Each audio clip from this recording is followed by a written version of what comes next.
साथियों, बिहार में शिक्षा मित्रों को रेगुलर किया जा चुका है। जी हाँ साथियों, जिस तरीके से उत्तर प्रदेश में शिक्षा मित्र हैं, वैसे ही बिहार में भी शिक्षा मित्र हैं। जिस तरीके से उत्तर प्रदेश में शिक्षा मित्रों की नियुक्ति पंचायती राज विभाग से हुई है, ग्राम प्रधानों के माध्यम से हुई है, वैसे ही साथियों बिहार में भी पंचायती राज माध्यम से, ग्राम प्रधानों के माध्यम से शिक्षा मित्रों की शिक्षा मित्रों की भर्ती हुई है।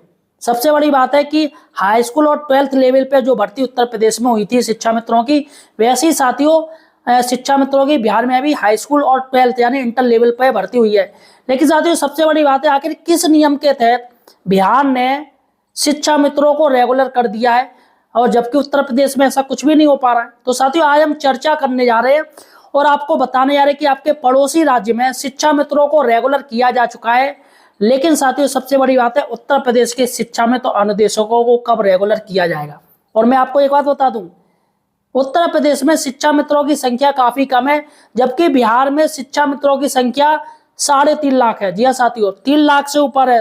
3,68,000 शिक्षा मित्र हैं साथियों, जिसमें से 2,83,000 शिक्षा मित्रों को रेगुलर किया जा चुका है। अब एक सहायक अध्यापक की तरह उनको वेतन मिल रहा है, डीएड डीआर मिल रहा है, और जो भी सरकारी कर्मचारी को जो भी लाभ मिलता है वो सब उनको मिल रहा है। और अभी 85,000 शिक्षा मित्र और रह गए साथियों, और वो शिक्षा मित्र बहुत ही जल्दी रेगुलर टीचर्स बन जाएंगे। आखिर किस नियम पर साथियों ये किया गया है? सबसे बड़ी बात है, जब उत्तर प्रदेश में बात आती है कि रेगुलर करने की, तो तमाम नियम आड़े आ जाते हैं। कोई कहता अरे इनकी पंचायती राज से इनकी भर्ती हुई है, संविदा के बेस पे हुई है, तो कैसे रेगुलर हो जाएंगे। इनका नोटिफिकेशन जो जियो था वो अलग था और रेगुलर टीचर्स का अलग होता है, तो दोनों कैसे भर्ती हो जाएंगे, कैसे ये रेगुलर बन जाएंगे, कैसे दोनों में एक समानता आ सकती है।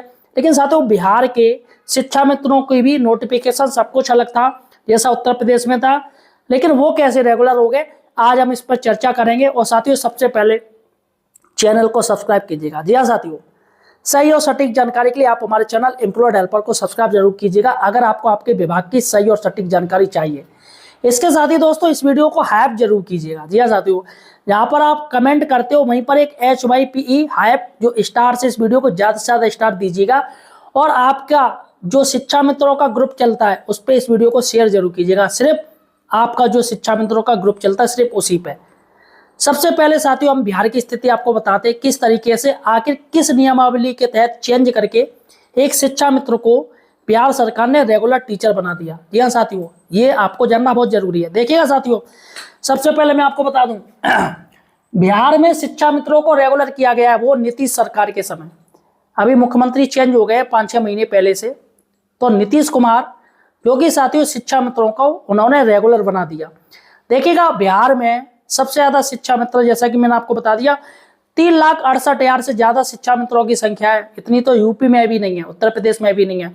फिर भी साथियों अभी 85,000 शिक्षा मित्र रह गए सिर्फ, वो भी रेगुलर हो जाएंगे, और 2,83,000 शिक्षा मित्र जो कि रेगुलर हो चुके हैं। देखिएगा सबसे बड़ी बात है, यूपी में कब रेगुलर किए जाएंगे शिक्षा मित्र और अनुदेशक, इस चीज को लेकर हम प्रश्न करेंगे, इस पर हम चर्चा करेंगे।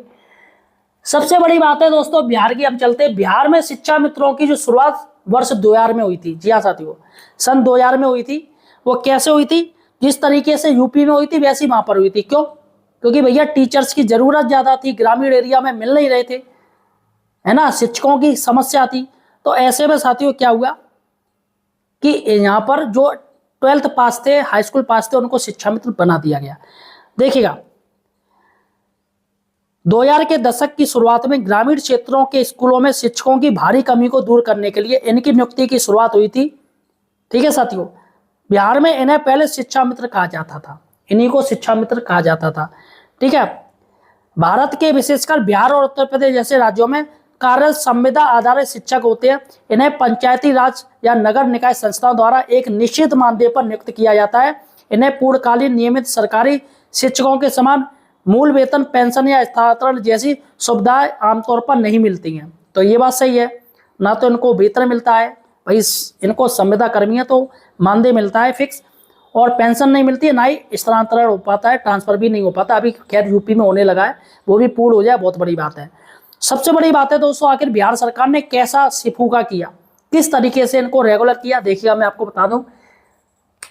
सबसे पहली बात है, यहां पर आपने देख लिया 2000 वर्ष था। फिर साथियों आता है सन 2006। 2006 में शिक्षा मित्रों को सरकार ने एक नाम दिया, इनका कैडर बदला। कैडर क्या बदला? इनका नाम रखा गया नियोजित शिक्षक, और बाकायदा एक नियमावली बनाई गई, एक नोटिफिकेशन जियो बनाया गया। यह साथियों संशोधन किया गया कि अब इनको आप शिक्षा मित्र नहीं कहोगे, बल्कि अब आप क्या कहोगे? नियोजित शिक्षक।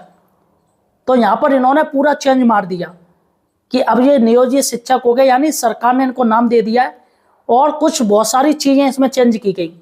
तो इस बेस पे साथियों नियोजित शिक्षक इनका नाम दिया गया। ठीक है। सबसे बड़ी बात है कि नियोजित शिक्षकों को बाद में विशिष्ट शिक्षक यानी रेगुलर किया गया। ये सरकार ने पॉलिसी अपनाई। सरकार विशिष्ट शिक्षक, अभी बिहार में विशिष्ट का अर्थ हो गया रेगुलर शिक्षक। ये सिर्फ शिक्षा मित्रों के लिए इस्तेमाल किया गया विशिष्ट शिक्षक, वरना बिहार में भर्तियां होती हैं टीआरई के अनुसार, टीआरई 1, टीआरई 2, टीआरई 3, अब टीआरई 4 होने वाली है, तो वो भर्तियां अलग है। लेकिन विशिष्ट शिक्षक है वो शिक्षा मित्र ही है जो कि रेगुलर है। तो यहाँ पर साथियों कैसे हुआ?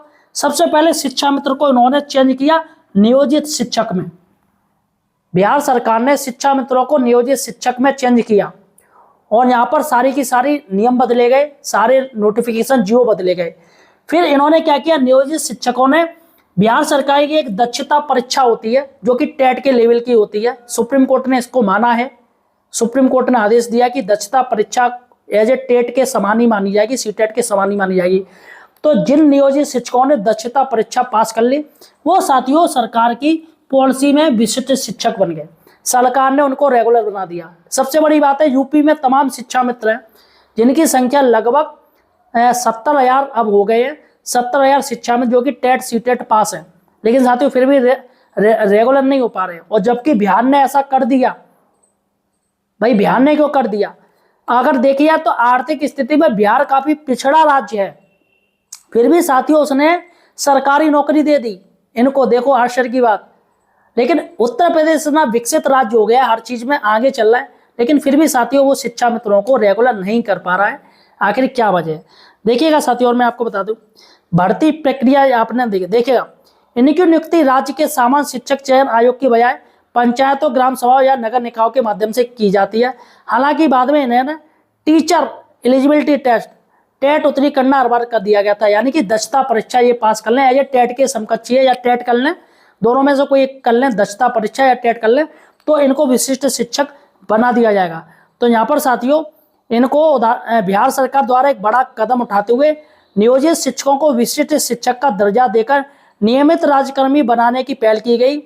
इसके लिए उन्होंने एक विभागीय सक्षमता परीक्षा यानी दक्षता परीक्षा यही उत्तीर्ण करनी थी। तो यहाँ पर सक्षमता परीक्षा या दक्षता परीक्षा है वो साथियों बिहार के तमाम शिक्षा मित्रों ने पास कर ली, जो कि साथियों अब रेगुलर टीचर बन गए।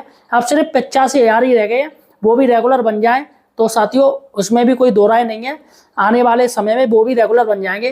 फिलहाल साथियों शिक्षा मित्र जो उत्तर प्रदेश में है उनको कब रेगुलर किया जाएगा, सबसे बड़ा प्रश्न यही है। क्यों बिहार जैसे जो स्कीम अपनाई है बिहार ने, पहले शिक्षा मित्र से उन्होंने नियोजित शिक्षक किया, और नियोजित शिक्षक के बाद सक्षमता परीक्षा या टेट या फिर दक्षता परीक्षा पास की, उसके बाद साथियों ये विशिष्ट शिक्षक बन गए, यानी कि रेगुलर हो गए। तो क्यों ये पॉलिसी उत्तर प्रदेश में लागू नहीं हो पा रही है, सबसे बड़ी बात है। फिलहाल साथियों आपका क्या कहना है मुझे कमेंट सेक्शन में जो बताइएगा। धन्यवाद।